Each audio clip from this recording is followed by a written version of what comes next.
Do you think you're cool like that? The microphone is getting hot.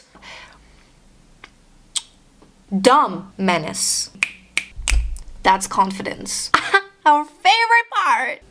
I don't understand. That's not trial and error, Jessica. There's something that nobody really prepares you for. Not adulthood, not failure. It's the moment when you realize that the people that are in charge have no idea what they're doing. And they never did. Not the ones leading companies, not the ones writing laws, and especially not the ones that are teaching you how to live. They're just louder, sharper dressed, and better at pretending. Somewhere along the way, we decided that confidence mattered more than substance. That saying something with authority was more important than it being true. So now we're here, rewarding certainty over thought, applauding speed over depth. We call people visionaries for walking in the wrong direction. It's not a system, it's theater. And most of the actors forgot their lines. If we were to look at it from the evolutionary standpoint, okay, from biology, we're most certainly built to fear uncertainty. Because from biological standpoint, uncertainty means threat. Humans evolved in such circumstances before where unknowing or uncertainty just meant danger. Did you think that in the wild, if you did not know where the predator is, that means it's okay? No, that's not just growth opportunity. That's quite literally a missing limb. And not knowing which berries are safe to eat, that's not trial and error, Jessica. That literally means funeral. Our brain developed bias for control. We feel safer when we can predict, even if it's fake. This is why people would choose bad certainty. For example, a job that they hate. They are sitting there knowing that they're completely miserable, but they're still staying there. They need an income because they only have one source of income. So it's better like this than nothing. People that stay in toxic relationships because they just know that it's certainty. They know that it's something certain in their life, so they would rather stay with their toxic partner. So this is why we choose bad certainty over open-ended uncertainty. The brain doesn't crave truth. It craves certainty, even if it's wrong. And that's not psychology, okay? You're thinking that I'm always talking about psychology here and it's all because of psychology. No, it's quite literally biological. It's biology trying to keep you alive. And in doing so, sometimes it keeps you stuck. But if we were to look at it how we have evolved over the time, let's forget about the fact that we would have predators and constant dangers from all those animals or unpredicted weather points. Right now, everything is quite predictable. We have weather apps, we have news that are being updated quite literally every single minute. So in modern society right now, systems are built to simulate control. We created institutions, school, work, government, social norms that we follow, not necessarily to guide us, but to give us that illusion that someone has a plan. So for example, we're going from the very beginning. Let's say school. It trains you to think that life is linear, which of course is bullshit because what it says essentially assignment, grade, reward. Now, if we were to look at the perspective from our job, you're given an assignment, you do it, not necessarily you get graded at. They don't give you points, they just give you some feedback, sometimes rather vague, and let's pray you're gonna get some reward after a couple of months or maybe a year, and that's called your promotion. Another thing, it teaches memorization over inquiry. Questions slow down the system. Nobody likes to be questioned. Questions means you're wasting time, you're wasting productivity, and there's too much competition to be worried about any of those questions. Why are you asking me? When Simon can be doing 2 tasks more than you. So of course Simon will be more favored than you are. So at the end, by the time you leave, and we're still talking about school, you are addicted to external validation. You are constantly seeking that external validation because the teachers were constantly giving that to you, and when you come back home, who else gives you that validation that you got an A on your assignment or A for your homework? It's of course your parents. But all of that does not give you any internal clarity. You are still confused. You just did what you were told. Why did you do it? No one cares to explain. If you were to think about it, when you were in schools, how many times were the teachers and the school by itself was pushing you to go to a university? They didn't care if you wanted a year off for you to find out who you want to be. They didn't care about that. They just literally quite told you and scared you off, saying, if you're not going to university, you're going to end up dead, a hobo on the streets. With all of the content that is being available to us, all of the things that are being available to us through internet, sometimes in life we don't even need that education when we can get all of the knowledge from the internet. Sure, we need to double check. What university teaches you is to double check your sources to understand if it's valid or not, if you can actually implement it into your day-to-day life or on the resources that you're using. That's a summary of university. It's like from the movie. When Sylvester Stallone in the movie Rocky, he said that when you go to university, you're just showing that you can show up to one place for 4 years in a row, so you can be used in the same way when you go to your work. Quite literally the principle, quite scary. But nonetheless, you went to the university or you didn't go to the university, that's up to you. Sometimes it's the external pressure and you're trying to get the external validation from your parents, so you are pressured to go to university, maybe even on something that you didn't want to study. But your parents said it's good. To you, you have no idea. Your parents didn't have that opportunity to be studying the subject that they want you to study. Or they personally thought it was too hard for me, so I'm gonna put that responsibility on my kid. Yet again, they don't know even what they want, and they for sure think they know what you want. Even when you tell them you don't, they say, I know better because I'm older, I'm your parent. You finished university, then you go to your career ladders. What they do is that they reward obedience to structure, not actual wisdom or problem solving. And that's an issue, because you think going to work is going to make you resolve all of these problems because that's what the school taught you, right? That's what especially the university taught you, is that not only you have to memorize all of the things, but you also have to have the ability to problem solve. I am quite certain that your boss doesn't want any problems to be solved. They just want the tasks to be done without any questions, preferably. And with that, a lot of jobs aren't about doing. They are about looking like you know what you're doing. And funny enough, that promotions usually don't go to the smartest ones, don't go to the ones that have the ability to problem solve all of the issues. A lot of the times, it's the most confident one. I'll give you a perfect example. And this example includes Adam Newman. He started WeWork, which was basically just a company that rented out office spaces. As simple as that. He started a company. You would think a realtor or a landlord, you just buy places and then you rent it out. No. He made it sound bougie. But instead of calling it real estate, as I said, he said it was tech company. He bullshitted his way through. He mastered the art of bullshitting. And he said that this tech company, that it would elevate the world's consciousness. Whatever that means. World's consciousness, what's even that? He walked into investors' meetings barefoot, on cocaine, said a lot of vague visionary stuff, made up new financial terms to make everything sound more impressive.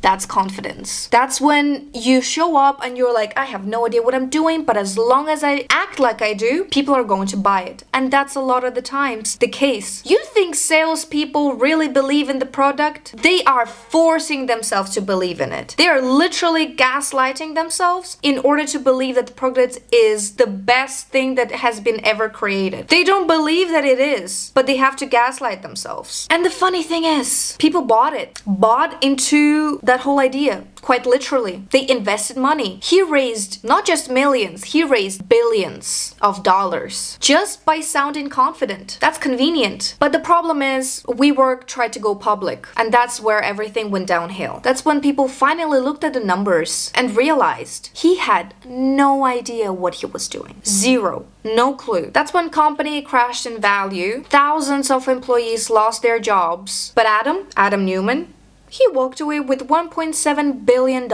in his pocket. He wasn't the smartest guy in the room. He was just the most confident. And in corporate world, that's often all it takes for you to be standing tall with authority, fitting in some slangs that are jargons for work and financial terms, and bam, promotion, impressive. And then we have culture of expertise. We defy the idea of being the expert or an expert. But often, what we call usually expertise is just repetition and branding. If you were to think about it, let's look at churches. Churches, any kind of church. How much of it we repeat? The Bible. And then branding, it's by spreading the word. It's including it in the government. It's including it in all of these orphanages. It's including in all of the hospitals, even though the doctors do all the work, but apparently 17-hour surgery does not matter. It was God's work. I don't understand those type of people.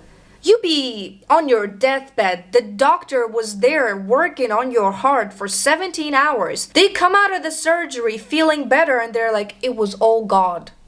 If it was all God, then why are you in the hospital in the first place? And why did you ask a surgeon to help you with your heart? I don't understand. But anyways, people don't want nuance. They want certainty in a sentence. So we end up following people that give simple answers, even when the truth is complex. Yet again, I will mention about churches and religion. Judge me if you want to, but we look at the Bible and we see that Jesus died for our sins. Why? To save. They don't give you a proper explanation. How did he resurrect after 3 days? What do you mean? And people are like, oh yes, he did that. Complete total sense. Don't give me all that. This is where I want to mention about a case study of Elizabeth Holmes and the performance of certainty. And she is the poster child of how far pretending to know can actually take you. It's really interesting case. Let me tell you about it. What she essentially did, she claimed her company, which is called Theranos. It could test for diseases using just 1 drop of blood. If it was true, why are we taking all those, what are they called, when we're taking blood? And when she was presenting with her company, she dropped her voice to sound more authoritative and wore black turtleneck to give off Steve Jobs vibes. Menace. So what she did was she sold confidence and certainty, vision, but unfortunately not science. There was no backup explanation to how she can be treating diseases with just 1 drop of blood. And why it worked, you may ask? Because the people that were investing were not scientists. They just simply didn't ask the right questions. They heard the idea, they looked at her, they listened to how she was presenting it, and it sounded so good that they bought it. They invested into it. They wanted to believe in her, the illusion of certainty. Because, you know, when you are fiddling with diseases and the whole idea of, you know, treating a disease and having this possibility to just treat yourself so fast, people wanted to believe because a lot of the people are really desperate. Some people have cases where their loved one, their parents, or, you know, close relatives are going through something. They wanted to help. And she reached out to those poor souls. And she was smart because she understood in a world obsessed with innovation, style beats substance. However, of course, until it didn't. And when it collapsed, people, to your surprise, acted shocked. They were like, what do you mean it doesn't treat? What do you mean you lied? What do you mean you didn't have any science backed up resolution to all of this? Yeah, dumb. I understand. Yeah, she was never qualified for anything in the first place. I am in awe. And honestly, Theranos did not fail because of science. It failed because a woman has mastered the script of certainty. And during it, no one questioned the play. Talking about the play, talking about theater, talking about acting, I would like to talk about the core truth. Is that most people, they're playing a role. And I always had this fascination and I always believe it this way, that I look at the world like it's theater. Every single person is playing a certain role in a certain situation. No matter where you are, you're only your real true self when you are alone with yourself. And even then, sometimes you can be shy of yourself. You can be like, why did I say that? But it's normal. But when you go outside, you are a worker, you are a citizen, you are, even if you are looking at family, you are, for example, a daughter, you are a mother, you are a father, you are a son, and so on. You have so many roles to play that you can call yourself that you have multiple multiple personality disorder, because to each person you find a certain way to talk to them, you find a certain way to behave with them, right? Because if you were to be yourself off the bat, I don't think a lot of people be willing to actually communicate with you as friendly as you would like it to be. Whether we like to admit it or not, most people live their life performing, and not in a theatrical way. They're not going around like, we're gonna go out, we're gonna do this, we're gonna do that. No.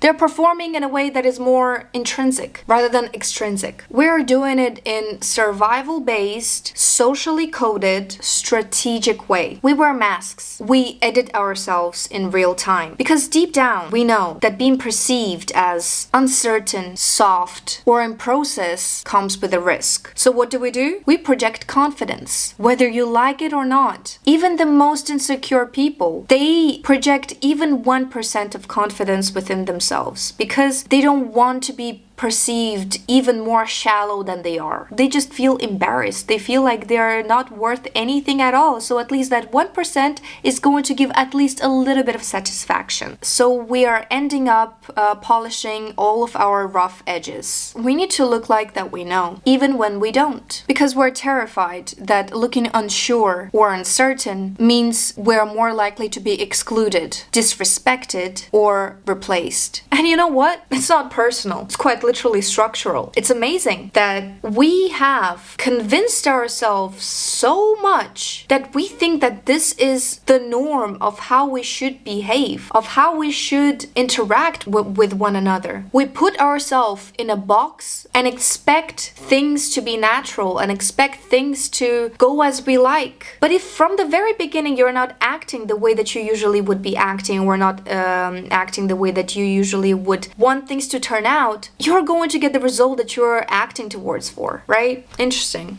The microphone is getting hot in here.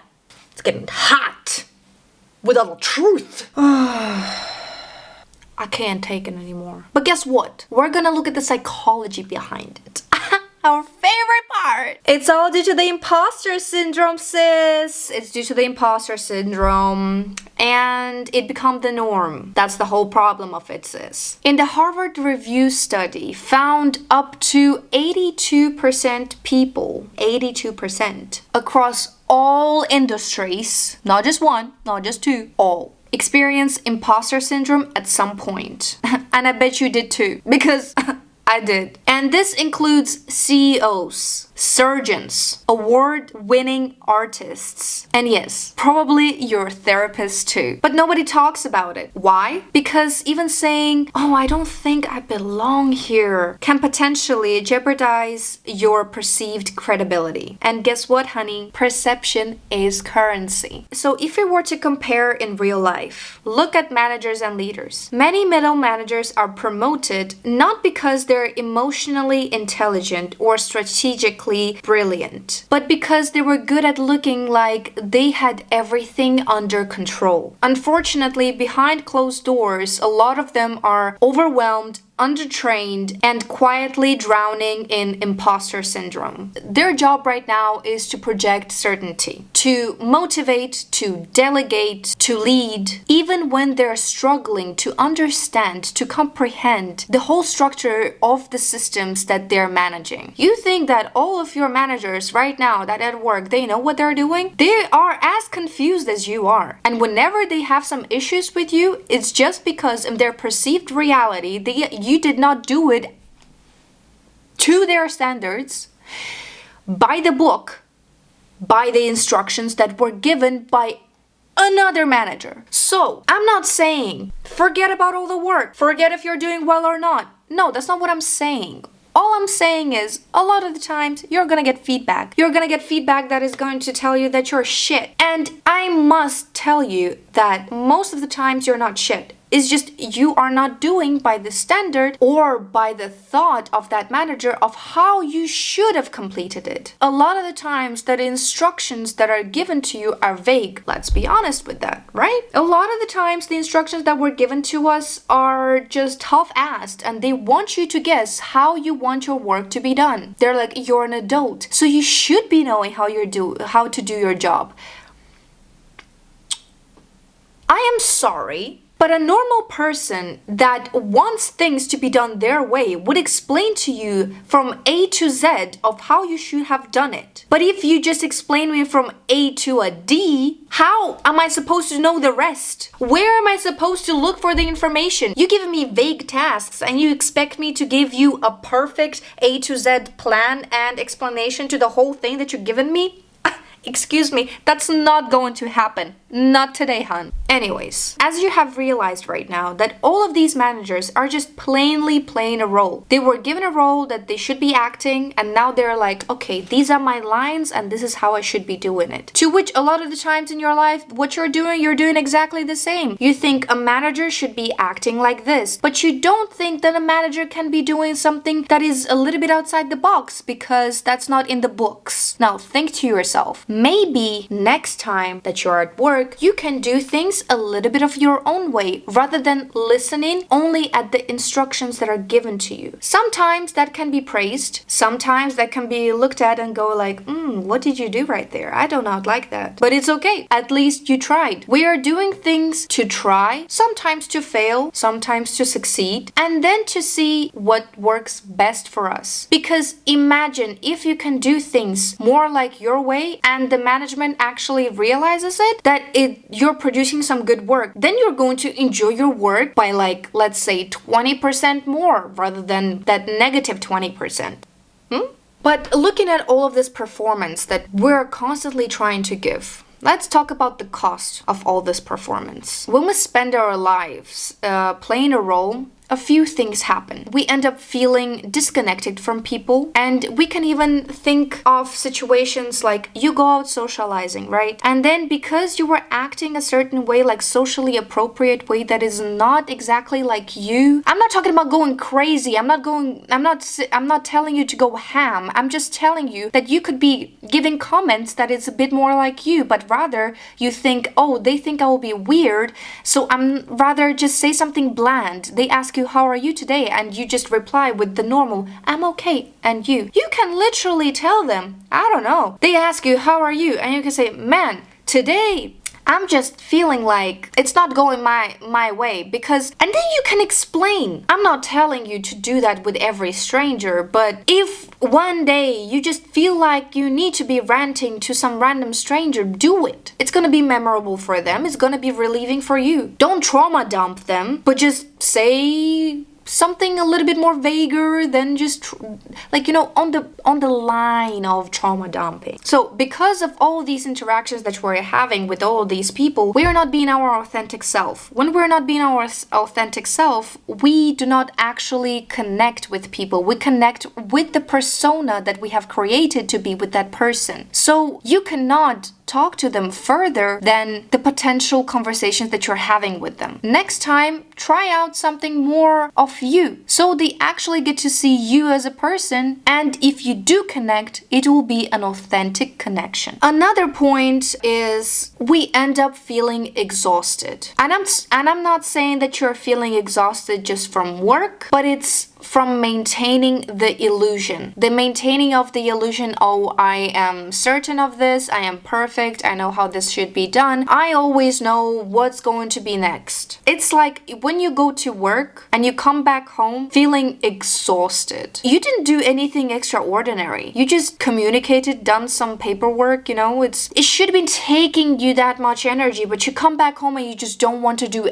anything. And that comes with you coming to work and you're this persona because you're acting. You're not letting yourself loose. If you're not letting yourself loose, you're constantly in tension. Don't make it hard for yourself. Make your life more interesting. Another point, and which is worst of all, we start to believe that everyone around us is confident, composed, and competent as they appear because we look at the illusion and we start believing it. How many times did you go out and you're like, wow, this person is so confident, so composed, but it looks so rehearsed. It doesn't look natural. All the lines that are coming out of their mouth is too perfect. How many times when you were put at a pedestal did you stutter? Did you not have the opportunity to think of something, so you just stand there, or you just say something that has already been rehearsed? right? Because you don't want to be in an uncomfortable situation. You don't want to feel embarrassed. So that's when you know that when you're seeing that person, they're just playing a role. But you are too. We all are. From all of this, you can understand that it creates a feedback loop,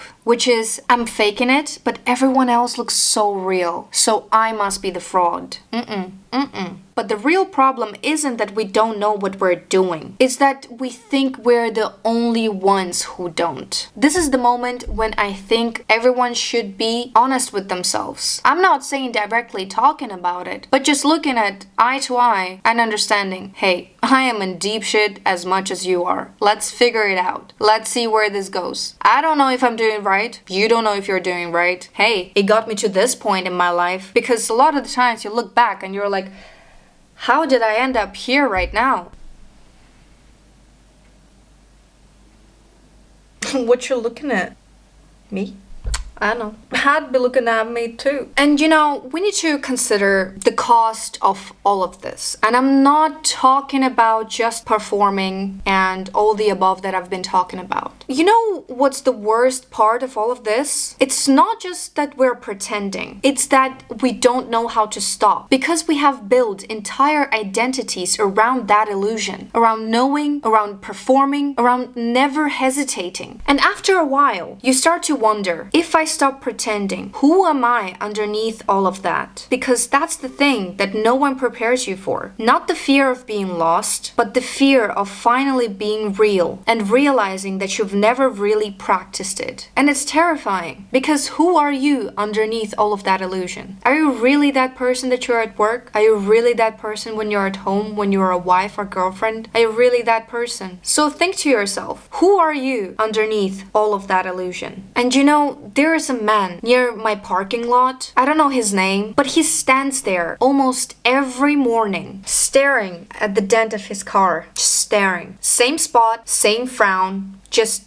staring at it, just looking. And he doesn't fix it. And he doesn't seem mad. He just keeps inspecting it. Like maybe if he stares long enough, it will reveal something. And honestly, that's kind of strange if you think about it, because that's what most of us are doing, wandering around our lives, quietly examining the dents, the dream that we gave up on, the version of ourselves that we left unread, the mess we're pretending that it's a design choice.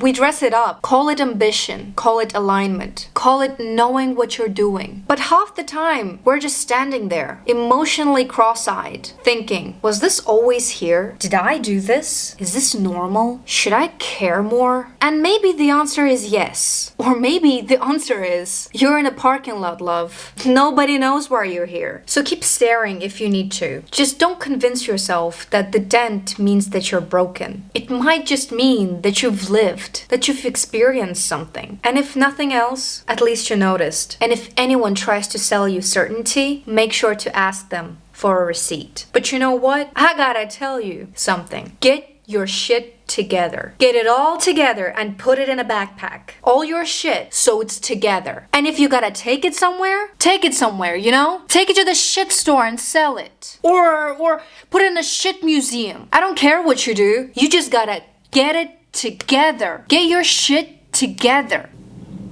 I said it all. And you were with me, Lilith Dweller. And I don't know. I just dwell here